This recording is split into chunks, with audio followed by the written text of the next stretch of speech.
তোমরা সকলেই জেনেছ West Bengal SSC group C আর ডি রিক্রুটমেন্ট যে নোটিফিকেশান বেরিয়েছে সেটা তোমরা সকলেই দেখেছো। তো আবারও আমি এই ভিডিওর মাধ্যমে তোমাদেরকে সব কিছু ডিটেলসে জানাবো, কত ভ্যাকেন্সি, কবে থেকে অনলাইন শুরু হচ্ছে, সব কিছু এক এক করে বলবো। তার সঙ্গে বলবো তোমাদেরকে কীভাবে অনলাইন করবে, আর কবে অনলাইন শেষ হবে, কীভাবে সিলেবাস কমপ্লিট করবে, সব কিছুই একদম বিস্তারিতভাবে তোমাদেরকে জানাবো। দেখো, ওয়েস্ট বেঙ্গল এসএসসি নিয়োগ 2025 পশ্চিমবঙ্গ স্কুল সার্ভিস কমিশন রাজ্য জুড়ে মাধ্যমিক ও উচ্চ মাধ্যমিক বিদ্যালয়ের জন্য 8,400 কত একটা পোস্ট বেরিয়েছে, সেটা আমি এখানে দেখতে পাচ্ছি না। তো আমি পরে নিচের দিকে তোমাদেরকে পুরো ডিটেলসে জানাবো, দেখতে থাকো। কবে থেকে অনলাইন শুরু হচ্ছে? West Bengal SSC group C এবং ডি পদের জন্য অনলাইন আবেদনের বয়সসীমা দেওয়া হয়েছে 16 সেপ্টেম্বর থেকে, শুরু হবে 31শে অক্টোবর পর্যন্ত।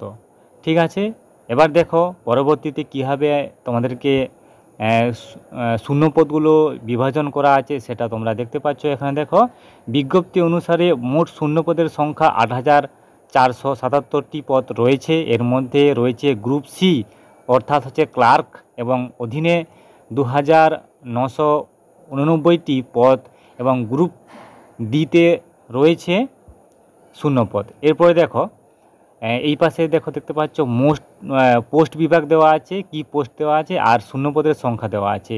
গ্রুপ সিতে টোটাল আছে 2,989টি, আর গ্রুপ ডিতে দেওয়া আছে 5,488। মোট হচ্ছে 8,477টি শূন্যপদ রয়েছে। এবার দেখো বিজ্ঞপ্তি প্রকাশ তারিখ, দেখো এখানে পুরো সম্পূর্ণ দেখতে পাচ্ছ 31শে আগস্ট 2025 শুরু হবে, মানে শেষ হয়ে যাবে আর কি তোমাদের। এবার দেখো, আর এখানে সংশোধনের টাইম দেওয়া হয়েছে তোমাদেরকে। যদি অনলাইন করার সময় কোনো ফর্ম যদি ভুল হয়ে থাকে সেটা তোমরা সংশোধন করতে পারবে, সেটাও তোমাদের ডেট জানিয়ে দেওয়া হবে। এবার দেখো কি কি যোগ্যতা লাগবে সেটা দেখো, এবং বয়সসীমা কি লাগবে। 31শে অক্টোবর 2025 তারিখে এই পদগুলির জন্য আবেদনের জন্য সর্বনিম্ন বয়স 18 বছর থেকে সর্বোচ্চ বয়সসীমা করা হয়েছে 40 বছর পর্যন্ত। দশম এবং দ্বাদশ শ্রেণী পাস অথবা স্নাতক প্রার্থীরা নির্দিষ্ট পদের উপর নির্ভর করে আবেদন করতে পারবেন। প্রতিটি বিভাগের জন্য বিস্তারিত যোগ্যতার মানদণ্ড পূর্ণ বিজ্ঞপ্তিতে দেওয়া হবে, অর্থাৎ পরবর্তী যে বিজ্ঞপ্তি আসবে সেটাতে তোমরা অবশ্যই সব কিছুই ডিটেলসে দেখতে পাবে। এবার দেখো আবেদন ফি এর বিস্তারিত। জেনারেল, ওবিসি, ইউডব্লিউএস এবং অন্যান্য রাজ্যের প্রার্থীদের আবেদন ফি শীঘ্রই জানানো হবে, অর্থাৎ এখানে তোমাদের বিস্তারিত কত আবেদন ফি লাগবে সেটা বলে দেওয়া হয়নি, পরবর্তী নোটিশে তোমাদেরকে জানিয়ে দেওয়া হবে। এরপরে দেখো কীভাবে নির্বাচন প্রক্রিয়া কি হবে। দেখো, প্রথমে কিন্তু তোমাদের লিখিত পরীক্ষা হবে, দক্ষতা, ব্যবহারিক পরীক্ষা, তারপরে তোমাদের নথি যাচাইকরণ হবে। এবার দেখো পরীক্ষার সঠিক তারিখ, প্রবেশপত্র প্রকাশ ও ফলাফল কমিশনের পরে অভিহিত করবে, অর্থাৎ পরে তোমাদেরকে জানানো হবে। দেখো নির্বাচিত প্রার্থীদের বেতনের বিবরণ দেওয়া হয়েছে।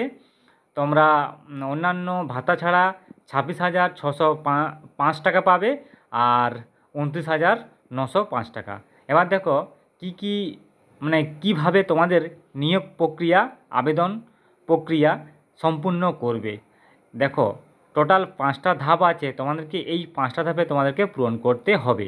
দেখো, অশিক্ষক নিয়োগে 2025 জন্য আবেদন করতে হলে যারা ইচ্ছুক প্রার্থীদের নিচের পদগুলিকে তোমাদেরকে ধাপে ধাপে অনুসরণ করতে হবে।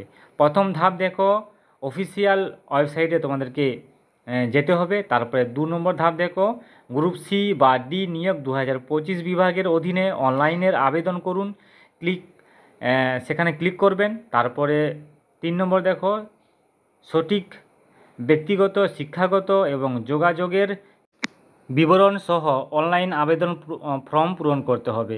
4 নম্বর ধাপ দেখো, প্রয়োজনীয় নথি যেমন ছবি, স্বাক্ষর এবং শিক্ষাগত সনদ আপলোড করতে হবে। 5 নম্বর অর্থাৎ শেষ ধাপ দেখো, বিভাগ অনুসারে আবেদন ফি প্রদান করুন এবং ভবিষ্যতের রেফারেন্সের জন্য জমা দেওয়া চূড়ান্ত আবেদনপত্রটি ডাউনলোড করে রাখতে হবে। এবার তোমরা অবশ্যই বুঝতে পেরেছো যে আমি ধাপগুলো বললাম, তোমরা অবশ্যই তোমরা এগুলো ফলো করবে। আর যদি ভিডিওটি ভালো লাগে অবশ্যই লাইক করে দাও। এরকম আপডেট আবারও পেতে থাকবে।